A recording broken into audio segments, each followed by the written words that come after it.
Welcome to V classes guys. दोस्तों आज की क्लास में देखने वाले हैं जनरल नॉलेज के इंपॉर्टेंट क्वेश्चंस जो 40 एमसीक्यू क्वेश्चंस के रूप में होंगे। और मैं आपको बता दूं दोस्तों कि एग्जाम बेस्ड क्वेश्चंस हमने तैयार किया हुआ है जो हम लोग इस सेशन को एक्स्ट्रा कवर के साथ देखते हैं।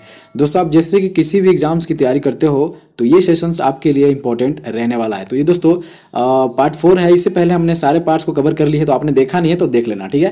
दोस्तों बात करते हैं इससे पहले कि जनरल नॉलेज के टॉपिक्स को कवर करते हैं। जैसे कि आपको बता दूं कि सिलेबस क्या होते हैं जीके का, जनरल नॉलेज के सिलेबस क्या होते हैं दोस्तों, टॉपिक्स को हम लोग अभी पहले कवर कर लेते हैं। देखिए टॉपिक जो पूछा जाता है दोस्तों, जनरल नॉलेज के टॉपिक क्या होते हैं वो सबसे पहले हमको जानकारी होनी चाहिए, ठीक है। तो इंडियन पॉलिटी से पूछते हैं, वर्ल्ड ज्योग्राफी से पूछते हैं, इंडियन ज्योग्राफी से पूछते हैं, ठीक है, ऑनर्स एंड अवार्ड से पूछते हैं, टेक्नोलॉजी से पूछ जाता है, इंडियन कल्चर से पूछ जाता है, वर्ल्ड ऑर्गेनाइजेशन से पूछ जाता है, इंडियन हिस्ट्री से पूछ जाता है दोस्तों, वर्ल्ड हिस्ट्री से पूछ जाता है, फेमस पर्सनालिटी से पूछ जाता है, इंडियन इकोनॉमी से पूछ जाती है, इन्वेंशन से पूछ जाता है दोस्तों, फेमस पैलेसेस इन इंडिया से पूछ जाता है, बुक्स एंड ऑथर से पूछ जाता है, स्पोर्ट्स से पूछ जाता है, डे एंड ईयर से पूछा जाता है। तो ये सारे के सारे दोस्तों जीके के जो है दोस्तों टॉपिक्स हैं। तो जीके में ये सारे टॉपिक्स पूछे जाते हैं, आपको पता होना चाहिए, ठीक है। तो ये सारे हमने जो सेशंस को रखा है दोस्तों, यही टॉपिक्स जो है दोस्तों ये सारे सेशन में आपको मिलने वाले हैं, ठीक है। तो दोस्तों ये जो है लेटेस्ट पैटर्न्स पे हमने तैयार किया हुआ है। तो दोस्तों मैं बता दूं जो भी मेरे चैनल पे नए हैं वो सब्सक्राइब जरूर करेंगे। सब्सक्राइब करने के बाद क्या होगा, जो भी लेटेस्ट वीडियोस अपलोड करूंगा दोस्तों वो सबसे पहले आप तक पहुंचेगी। दोस्तों मैं आपको बता दूं कि जो जीके का पार्ट है 40 क्वेश्चंस जो है दोस्तों, जीके के पार्ट जो है 40 क्वेश्चंस आने वाले हैं एक साइज में, ठीक है। तो 40 क्वेश्चंस को हम लोग दोस्तों 40 में 40 हमने टारगेट रखा है। तो आपकी भी टारगेट 40 में 40 होनी चाहिए, ठीक है। तो इसी उम्मीद से हम लोग चलिए आगे बढ़ते हैं और फर्स्ट क्वेश्चन को देखते हैं दोस्तों, ठीक है। देखिए क्वेश्चन आपसे पूछ सकता है कि उच्चतम न्यायालय या किसी उच्च न्यायालय द्वारा प्रार्थना किए और जारी किए जा सकने वाली रीटों की संख्या क्या है। दोस्तों आपको रीट के बारे में नंबर बताना है, कितने नंबर का जो रीट है दोस्तों इशू की जाती है high court and supreme court के द्वारा, ठीक है। तो आपको पता होना चाहिए दोस्तों कि 5 जो दोस्तों रीट होते हैं, ठीक है, 5 रीट्स होते हैं और कौन कौन से होते हैं आपको ये जानकारी होनी चाहिए। तो हम लोग चलिए जानते हैं। देखिए पहला जो होता है दोस्तों बंदीकरण होता है, ठीक है, आपको पता होना चाहिए कि पहला जो दोस्तों बंदीकरण होता है। सेकंड की बात करें दोस्तों तो परमादेश होता है, ठीक है, परमादेश होता है, आपको पता होना चाहिए, मैंडेमस जिसको बोलते हैं मैंडेमस। थर्ड की बात करें दोस्तों तो उत्प्रेषक होता है, ठीक है, उत्प्रेषण होता है, उत्प्रेषण होता है। और फोर्थ की बात करें दोस्तों तो निषेधाज्ञा होता है, ठीक है, निषेधाज्ञा जिसको प्रोविशन बोलते हैं। फिफ्थ की बात करें दोस्तों तो अधिकार परीक्षा होता है, ठीक है, अधिकार परीक्षा। तो ये 5 तरीके का रीट्स होते हैं, आपको पता होना चाहिए दोस्तों। इससे और कुछ एक्स्ट्रा जानते हैं, बात करते हैं दोस्तों कि हमारे जो संविधान के तीसरे भाग का अनुच्छेद 32 और आर्टिकल दोस्तों 226 में उच्चतम न्यायालय और उच्च न्यायालयों को मौलिक अधिकारों को लागू करने का अधिकार प्रदान है, ठीक है, आपको ये पता होना चाहिए। तो बस इसी इतना ही, चलिए बात करते हैं नेक्स्ट क्वेश्चन की। तो आपको पता है दोस्तों कि हम लोग जो है सारे सेशन को दोस्तों हम लोग विथ एक्सप्लेनेशन करते हैं, विथ एक्सप्लेनेशन के साथ हम लोग सेशन को कवर करते हैं, व्याख्या के साथ करते हैं और एक क्वेश्चन से और भी अधिक क्वेश्चंस बनाने की कोशिश करते हैं, ठीक है। तो शुरू से अंत तक आप जरूर बने रहें। जिस क्वेश्चन में दोस्तों एक्स्ट्रा देने की कोशिश एक्स्ट्रा बनेगा दोस्तों वहां एक्स्ट्रा देने की कोशिश जरूर करूंगा, ठीक है। तो चलिए हम लोग सेकंड क्वेश्चन से बढ़ते हैं। सेकंड क्वेश्चन में आपसे क्या पूछ सकता है कि लोकसभा के चुनाव के लिए अर्हता प्राप्त करने के लिए न्यूनतम आयु क्या है। तो लोकसभा के लिए दोस्तों आपके एजेस मिनिमम एज बताना है। ये ऑप्शन देखते हो 25 साल मिनिमम एज होनी चाहिए लोकसभा के लिए, ठीक है। लोकसभा चुनाव के लिए आपके पास 25 साल का एज होना चाहिए, ठीक है। तो ये आपको पता है, बस इसे इतना ही दोस्तों, ठीक है। और चलिए बात करते हैं थर्ड क्वेश्चन की। तो थर्ड क्वेश्चन दोस्तों उच्च न्यायालय के न्यायाधीश की पेंशन किस पर प्रभारित की जाती है। तो the pension of A high court जज इज चार्ज टू द, दोस्तों ये किस पे की जाती है आपको ये बताना है। ये तो देखते दोस्तों कि ए ऑप्शन देखते हो भारत की संचित निधि पे की जाती है। तो उच्च न्यायालय के न्यायाधीश की पेंशन जो है दोस्तों भारत की संचित निधि पर प्रभारित की जाती है, आपको पता होना चाहिए।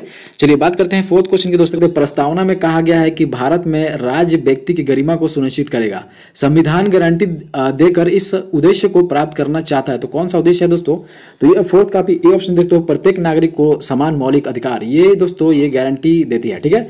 चलिए बात करते हैं फिफ्थ क्वेश्चन की। तो फिफ्थ क्वेश्चन है दोस्तों कि विकिरण पेटियों के खतरों में शामिल है। तो दोस्तों the hazards of radiations belt include, तो ये दोस्तों इसका जो आंसर रहने वाला है डी ऑप्शन देखते हो उपरोक्त सभी, इलेक्ट्रॉनिक सर्किट की गिरावट, अंतरिक्ष यान की सौर कोशिकाओं की क्षति, जीवों पर प्रतिकूल प्रभाव, ये सारे के सारे दोस्तों विकिरण पेटियों के खतरों में शामिल है, ठीक है। और ये दोस्तों जो है वर्ल्ड ज्योग्राफी से है, ठीक है। चलिए बात करते हैं नेक्स्ट क्वेश्चन की। तो 6 क्वेश्चन देख लेते हैं कि महान विक्टोरिया मरुस्थल कहाँ स्थित है दोस्तों, ठीक है। तो विक्टोरिया डेजर्ट के बारे में बताना है, ठीक है।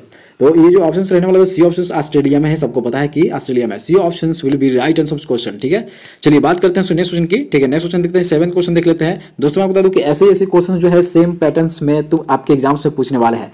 तो ये जो है दोस्तों लेवल हमने जो तैयार किया हुआ है वो सीजे लेवल का आप कह सकते हो। ठीक है, सीजे लेवल का दैट मीन्स दोस्तों जो एक्साइज जो हम लोग तैयारी कर रहे हैं ना, तो एक्साइज में ही हमने जो है दोस्तों मॉडरेट क्वेश्चन को रखा है। ठीक है, आपके एग्जाम्स में इजी आने वाले हैं, एक बात याद रखना, इजी टू मॉडरेट। ठीक है, तो हमने सारे क्वेश्चन मॉडरेट रखे हुए हैं। तो दोस्तों इजी और मॉडरेट क्यों आने वाले हैं आपके एग्जाम्स में, मैं बता दूं कि चूंकि पहले जो है दोस्तों एक्साइज में फिजिकल है। ठीक है, तो एक्साइज में पहले फिजिकल है, तो ऑब्वियसली बात है दोस्तों कि फिजिकल के बाद जो है वो एग्जामिनेशन थोड़ी सी वो लो कर देते हैं। ठीक है, तो क्वेश्चंस का लेवल जो है पैटर्न्स जो है दोस्तों वो लो कर देते हैं। ठीक है, और कटअप भी है दोस्तों वो कम जाती है।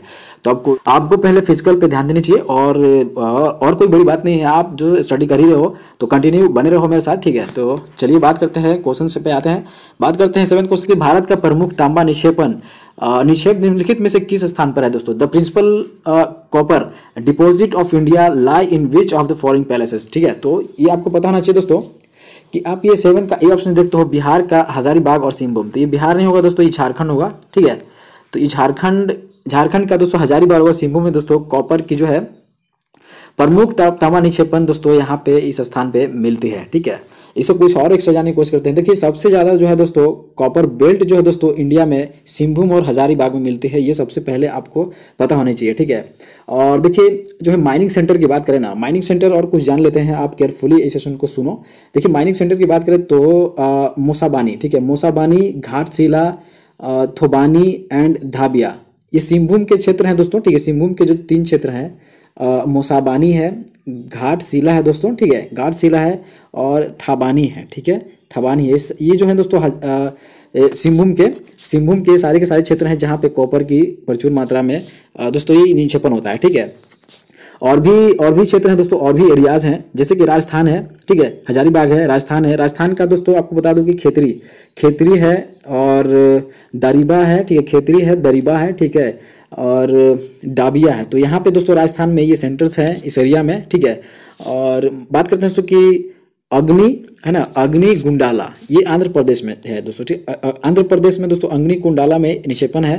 तो ये इस क्षेत्र में आपको याद रखना है। ठीक है, बस इसे इतना ही बस। तो देखिए क्वेश्चन है दोस्तों कि आपसे पूछा जा सकता है कि भारत में झूम खेती के संबंध में निम्नलिखित में से कौन सा सत्य है। ठीक है, तो झूम खेती के बारे में बताना है आपको। ओके, देखिए आप 8 का जो आप ए ऑप्शन देख सकते हो ना, ए ऑप्शन देखते हो फर्स्ट, सेकंड एंड थर्ड। तो यहाँ पे देख सकते हो कि यह बड़े पैमाने पर असम में प्रचलित है। इसे स्लैश एंड बर्न तकनीक कहा जाता है। इसमें कुछ वर्षों में उर्वरता समाप्त हो जाती है। तो ये सारे के सारे दोस्तों रहने वाले हैं। ठीक है, भारत में झूम खेती की संबंध में ये दोस्तों सत्य है, ये सारे के सारे। ठीक है, आपको याद रखना। ठीक है, चलिए बात करते हैं 9 क्वेश्चन की दोस्तों। तो भारत में यारलुंग जांगबो नदी को दोस्तों किस रूप में जाना जाता है? तो आपको बताना भारत में यारलुंग जांगबो नदी को दोस्तों किस नाम से जाना जाता है। ओके, तो ये जो है सी ऑप्शन देखते हो ब्रह्मपुत्र के नाम से जाना जाता है, यारलुंग जांगबो। ठीक है, तो आपको याद रखना दोस्तों ये क्वेश्चंस पूछे गए हैं, पूछे जाते हैं। ठीक है, चलिए बात करते हैं 10 क्वेश्चन देख लेते हैं। 10 क्वेश्चन है दोस्तों की सलाल परियोजना किस नदी पे है? The Salal project is on the river. तो ये दोस्तों 10 का आप ये ऑप्शन देखते हो चेनाब नदी पे दोस्तों स्थित है सलाल परियोजना। ठीक है, आपको पता होना चाहिए। 11 क्वेश्चन की बात करते हैं तो सोने का उत्पादन करने वाला देश का एकमात्र क्षेत्र लौह से भी समृद्ध है। तो ये कौन सा क्षेत्र रहने वाला है दोस्तों? 11 का आप ये सी ऑप्शन देखते हो दक्षिण क्षेत्र। ठीक है, तो दक्षिण क्षेत्र दोस्तों सोने का उत्पादन प्रोडक्शन करने वाला देश का एकमात्र क्षेत्र है दोस्तों, लौह से भी समृद्ध है, ये आपको याद रखना चाहिए। ठीक है, चलिए 12 क्वेश्चन की बात करते हैं। तो वर्ष 2000 का गांधी शांति पुरस्कार दक्षिण अफ्रीका के पूर्व राष्ट्रपति को किसके साथ प्रदान किया गया था? तो ये दोस्तों ये जो है क्वेश्चंस, इसका जो राइट आंसर वाला सी ऑप्शन देखते हो बांग्लादेश का ग्रामीण बैंक। तो वर्ष 2000 का गांधी शांति पुरस्कार दक्षिण अफ्रीका के पूर्व राष्ट्रपति को दोस्तों बांग्लादेश का ग्रामीण बैंक दोस्तों इसके स्थान पे इसके साथ दोस्तों प्रदान किया गया था, आपको पता होना चाहिए। ठीक है, चलिए बस इतना ही। चलिए बात करते हैं सुनिए की। तो 13 क्वेश्चन है कि प्रतिष्ठित रेमन मैग्सेसे पुरस्कार सुश्री किरण बेदी को निम्नलिखित में से किस क्षेत्र में उनके उत्कृष्ट योगदान के लिए प्रदान किया गया था?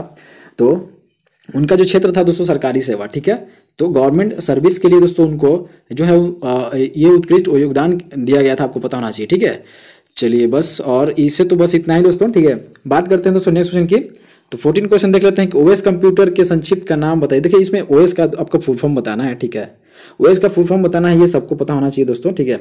ये जो सी ऑप्शन देखते हो ऑपरेटिंग सिस्टम होता है ओएस का फुल फॉर्म, ठीक है। तो ये कंप्यूटर से भी रिलेटेड जो है क्वेश्चंस पूछ जाते हैं, आपको पता होना चाहिए दोस्तों कि जीके में दोस्तों कंप्यूटर से भी रिलेटेड क्वेश्चंस पूछ जाते हैं, ठीक है।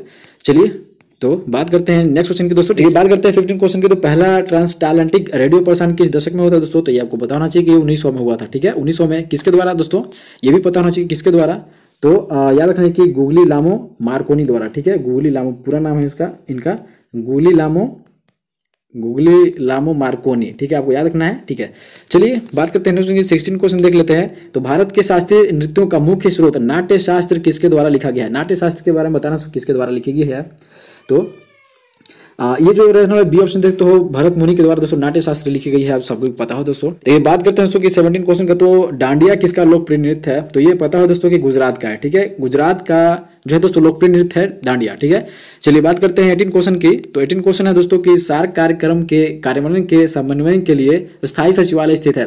Permanent secretariat to coordinate the implementation of SAARC program is located at, तो ये पता होना चाहिए दोस्तों कि ये काठमांडू में है, ठीक है। परमानेंट सेक्रेटरिएट की बात करें तो काठमांडू में स्थित है, ठीक है। और बस इसे इतना ही दोस्तों, ठीक है। बात करते हैं 19 क्वेश्चन की। तो 19 क्वेश्चन है कि मानव अधिकारों पर पहले विश्व सम्मेलन में भारतीय प्रतिनिधि मंडल का नेतृत्व किसके द्वारा किया गया था। तो ये 19 का आप ये ऑप्शन देखते हो कि डॉक्टर मनमोहन सिंह के द्वारा किया गया था, ठीक है, आपको पता होना चाहिए। चलिए बात करते हैं नेक्स्ट क्वेश्चन की, ठीक है। नेक्स्ट क्वेश्चन है 20 क्वेश्चन देख लेते हैं। 20 क्वेश्चन ब्रिटिश साम्राज्यवाद के दौरान भारत के आर्थिक पलायन का सिद्धांत किसके द्वारा प्रतिपादित किया गया था। तो ये जो किया गया था दोस्तों 20 का वीर दादा भाई नौरोजी के द्वारा दोस्तों किया गया था, ठीक है, आपको ये पता होना चाहिए। बात करते हैं 21 क्वेश्चन के दोस्तों। तो टीपू सुल्तान और किसके बीच में श्रीरंगपट्टनम की संधि पर हस्ताक्षर किए गए थे। तो ये जो हस्ताक्षर किए गए थे दोस्तों ये आपको पता होना चाहिए कि बी ऑप्शन देखते हो कार्नवालिस के बीच में, टीपू सुल्तान और कार्नवालिस के बीच में श्रीरंगपट्टनम की संधि हुई थी। ये दोस्तों ये क्वेश्चंस पूछे गए हैं, रिपीटेड क्वेश्चंस हैं, तो एक्सपेक्टेड क्वेश्चंस भी रह जाते हैं। तो जो भी मेरे चैनल पे नए हैं वो सब्सक्राइब करके मेरे साथ कंटिन्यू बनाए रख सकते हैं। चलिए बात करते हैं नेक्स्ट क्वेश्चन की, ठीक है। 22 क्वेश्चन की बात करते हैं। सिविल सेवा के लिए प्रतियोगी परीक्षा की प्रणाली को सैद्धांतिक रूप से वर्ष में स्वीकार किया गया था। तो बताना है दोस्तों कि आप ये देख सकते हो सिविल सर्विसेज जो है दोस्तों, सिविल सर्विसेज का जो दोस्तों प्रणाली जो है वो कब स्टार्ट की गई थी, आपको ये बताना है, ठीक है। तो बी ऑप्शन देखते हो 1853 में ही स्टार्ट हो गई थी दोस्तों, आपको पता होना चाहिए, ठीक है। चलिए बात करते हैं नेक्स्ट क्वेश्चन की। तो 23 क्वेश्चन देख लेते हैं। निम्नलिखित में से किसके माध्यम से राजा ने विजयनगर साम्राज्य के गांव पर अपने नियंत्रण का प्रयोग किया था। तो 23 का आप डी ऑप्शन तो हो महानायकाचार्य, ठीक है। तो महानायकाचार्य जो है दोस्तों, जो इनके माध्यम से राजा ने विजयनगर साम्राज्य के गांव पर अपने नियंत्रण का प्रयोग किया था, ठीक है। बस इसी इतना ही। बात करते हैं 24 क्वेश्चन के दोस्तों। तो विजयनगर शासक कृष्णदेव राय का कार्य अमुक्त माल्यदा में था। तो अमुक्त माल्यदा में बताना दोस्तों कि विजयनगर शासक कृष्णदेव राय का क्या कार्य थे। तो 24 का आप ये ऑप्शन देते हो तेलुगु में, ठीक है। तो ये रहने वाला है। बात करते हैं 25 क्वेश्चन के दोस्तों। तो भारत के लौह पुरुष के रूप में किसे जाना जाता है, ठीक है। Who was known as iron man of India. तो आयरन मैन ऑफ इंडिया के नाम से किनको जानते हैं दोस्तों, ये सभी को पता होगा। ये क्वेश्चंस रिपीटेड क्वेश्चंस भी हैं। सरदार वल्लभ भाई पटेल को आयरन मैन ऑफ इंडिया के नाम से जाना जाता है, ठीक है। तो ये क्वेश्चंस भी इंपॉर्टेंट रहने वाला है आपके लिए। बात करते हैं 26 क्वेश्चन की दोस्तों। तो गणितीय विजार्डी में कंप्यूटर को मात देने वाली भारतीय कौन है। The Indian to beat the computers in mathematical wizardry is. तो दोस्तों ये 26 आप डी ऑप्शन देखते हो शकुंतला देवी, ठीक है। तो इन्होंने मात दिया था। चलिए बात करते हैं 27 क्वेश्चन के दोस्तों। तो वाणिज्यिक बैंकों के दूसरे राष्ट्रीयकरण में डैश बैंकों का राष्ट्रीयकरण किया जाता है। तो कौन से बैंक, कितने बैंकों का राष्ट्रीयकरण किया जाता है दोस्तों, ठीक है। 27 का भी सी ऑप्शन देखते हो 6 दोस्तों वाणिज्यिक बैंकों के दूसरे राष्ट्रीयकरण में 6 बैंकों का राष्ट्रीयकरण किया जाता है, ठीक है। ये दोस्तों एक इंडियन इकोनॉमी का क्वेश्चन था, ठीक है। चलिए बात करते हैं नेक्स्ट की। तो स्वतंत्रता के बाद से विकास और गैर विकास व्यय दोनों में वृद्धि हुई है। पूर्व में वृद्धि दूसरे की तुलना में थोड़ी अधिक है, गैर विकास व्यय में शामिल है। तो कौन सा दोस्तों गैर विकास व्यय में शामिल है, ये आपको बताना है। 28 आपका सी ऑप्शन देखते हो, ठीक है। सी ऑप्शन 1, 2 और 3 ये तीनों, ये जो है ब्याज भुगतान, सब्सिडी और रक्षा, ये तीनों के तीनों दोस्तों विकास और गैर विकास व्यय दोनों में वृद्धि हुई है, ठीक है। तो ये दोस्तों गैर विकास व्यय में शामिल है, आपको ये पता होना चाहिए, ठीक है। चलिए बात करते हैं 29 क्वेश्चन की। तो मूल्यह्रास का क्या अर्थ है ना। डिप्रिसिएशन मीन्स क्या होता है, ये भी इकोनॉमिक क्वेश्चन है। तो 29 का आप ये देख सकते हो सी ऑप्शन, ठीक है। टूट फूट के कारण समय के साथ उपकरणों की हानि, ठीक है। मूल्य ह्रास का मतलब ये होता है। देखिए बात करते हैं 30 क्वेश्चन की दोस्तों। तो घाटे के वित्त पोषण के सामान्य रूप से मुद्रास्फीति होती है, लेकिन इसे रोका जा सकता है यदि। तो रोका कैसे जा सकता है दोस्तों? तो ये उपरोक्त सभी हो जाएगा, ठीक है। सरकारी व्यय से कुल मांगों के अनुपात में कुल आपूर्ति में वृद्धि होती है, केवल कुल मांग में वृद्धि होती है। सभी व्यय को केवल राष्ट्रीय ऋण भुगतान के रूप में दर्शाया जा सकता है। तो ये सभी के सभी दोस्तों ये रीजंस है जो इसे रोका जा सकता है, ठीक है। चलिए एक बार देख लेना आप इसको, ठीक है। चलिए बात करते हैं 31 क्वेश्चन की दोस्तों। 31 क्वेश्चन है कि रेडियोधर्मी तत्व रेडियम की खोज किस वैज्ञानिक ने की थी, ठीक है। Which scientist discovered the radio active elements radium. तो 31 का आप ये देख सकते हो डी ऑप्शन, ठीक है। मैरी क्यूरी ने खोज की थी और ये भी क्वेश्चन पूछे गए हैं दोस्तों, ठीक है। ये भी क्वेश्चन पूछे गए हैं। आप अगर पुराने ओल्ड स्टूडेंट हो तो आपको पता होगा दोस्तों कि ये भी क्वेश्चंस पूछे गए हैं। तो ये एक्सपेक्टेड और इंपॉर्टेंट क्वेश्चंस रहने वाले हैं, ठीक है। चलिए बात करते हैं 32 क्वेश्चंस के दोस्तों। तो बार्ब वायर का पेटेंट कब कराया गया था? When was barb wire patent? तो दोस्तों ये जो है 1874 में कराई गई थी, ठीक है। ये आपको इसके बारे में कुछ और पता होना चाहिए दोस्तों, ठीक है। देखिए ये जो है किसके द्वारा की गई थी आपको पहले ये पता होना चाहिए। तो जोसेफ गिलिडेन, ठीक है। जोसेफ गिलिडेन के द्वारा की गई थी, ठीक है, इन्वेंट की गई थी। और ये 18 जनवरी 1812 को करी गई थी, ठीक है। तो ये पेटेंट करने की बात हो तो 1874 में था। चलिए बात करते हैं 33 क्वेश्चन की। तो प्रसिद्ध दिलवाड़ा मंदिर के बारे में बताना है, कहाँ पे स्थित है। तो ये दोस्तों आप सभी को पता होगा, बी ऑप्शन राजस्थान में स्थित है। ये भी क्वेश्चंस पूछे गए इंपॉर्टेंट रहने वाले हैं, ठीक है। चलिए बात करते हैं 34 क्वेश्चन के दोस्तों। तो वाडिया हिमालय भूविज्ञान संस्थान स्थित है। तो Wadia institute of Himalayan geology is located. तो ये दोस्तों आपको बताना है कहाँ पे लोकेटेड है। तो ये देहरादून में स्थित है दोस्तों, ठीक है। चलिए बात करते हैं नहीं तो 35 क्वेश्चन देख लेते हैं कि निम्नलिखित में से कौन मुंशी प्रेमचंद द्वारा नहीं लिखा गया है, ठीक है। तो मुंशी प्रेमचंद द्वारा जो नहीं लिखा गया है वो बताना है। तो ये दोस्तों गबान है दोस्तों, गोदानी है, मानसरोवरी है, लेकिन गाइड नहीं है लिखा हुआ, ठीक है। तो मुंशी प्रेमचंद द्वारा दोस्तों गाइड लिखा हुआ नहीं है, ठीक है। बात करते हैं 36 क्वेश्चन की। तो फॉरबिडन वर्सेस पुस्तक के लेखक कौन है दोस्तों? तो बताना है दोस्तों रिटर्न के बारे में, किन्होंने कौन से ऑथर हैं दोस्तों फॉरबिडन वर्सेस के, ठीक है। 36 का बी ऑप्शन देते हो कि अबू नुवासो। तो अबू नुवासो के द्वारा दोस्तों लिखी गई है फॉरबिडन वर्सेस, ठीक है। ये बुक्स एंड ऑथर से था दोस्तों, बुक्स एंड ऑथर से भी क्वेश्चन पूछ जाते हैं, ठीक है। चलिए बात करते हैं 37 क्वेश्चन की दोस्तों। 37 क्वेश्चन की track and field star Carl Lewis ने 1984 के ओलंपिक खेलों में कितने स्वर्ण पदक जीते थे? ये भी ऐसे क्वेश्चन आते हैं। तो खैर उससे तो वो करंट से आने वाले हैं आपके ओलंपिक से जितने अभी हुए हैं। तो ओलंपिक से सारे क्वेश्चन जो है कितने स्वर्ण पदक हैं, कितने कांस्य पदक हैं, ठीक है। तो ये सारे के सारे क्वेश्चन आपको जो है दोस्तों मिल जाएंगे। और वैसे भी पहले हमने अपलोड कर लिया है तो आपने देखा नहीं है तो आप देख लेना, प्लेस में जाकर कहीं ना कहीं आपको मिल जाएगा, ठीक है। तो कितने स्वर्ण पदक की बात है दोस्तों। तो ये जो है सी ऑप्शन देखते तो 4 स्वर्ण पदक, ठीक है। कब कब जीते थे ये बताना आपको जरूरी है। देखिए अभी तक जो दोस्तों इन्होंने 9 गोल्ड मेडल ओलंपिक में अपने जीत हासिल की है इन्होंने, ठीक है। 9 गोल्ड मेडल हासिल किए हैं इन्होंने अभी तक। 4 जो 9 गोल्ड मेडल है दोस्तों 1984 में 4 गोल्ड मेडल इन्होंने हासिल की थी, जिसमें कि 100 मीटर 200 मीटर, ठीक है, 200 मीटर 4 × 100 मीटर लॉन्ग जंप, ये 4 रिले में हुआ था, ठीक है। और 2 जो है दोस्तों 2 1988 में गोल्ड मेडल इन्होंने अचीव की थी 100 मीटर एंड लॉन्ग जंप में, ठीक है। और 2 जो है दोस्तों 1992 में करी थी 4 × 100 मीटर एंड लॉन्ग जंप में। और एक जो है दोस्तों 1996 में करी थी लॉन्ग जंप के लिए, ठीक है। तो ये 4 जो है दोस्तों 4 गोल्ड मेडल ये इनके नाम है। देखिए बात करते हैं 38 क्वेश्चन की। तो रवि शास्त्री किस काउंटी के लिए खेलते थे? तो ये आपको पता होना चाहिए दोस्तों, गैलम्बर्गन, ठीक है। तो गैलम्बर्गन के लिए खेला करते थे ये, ठीक है। ये राइट ऑप्शन रहने वाला है।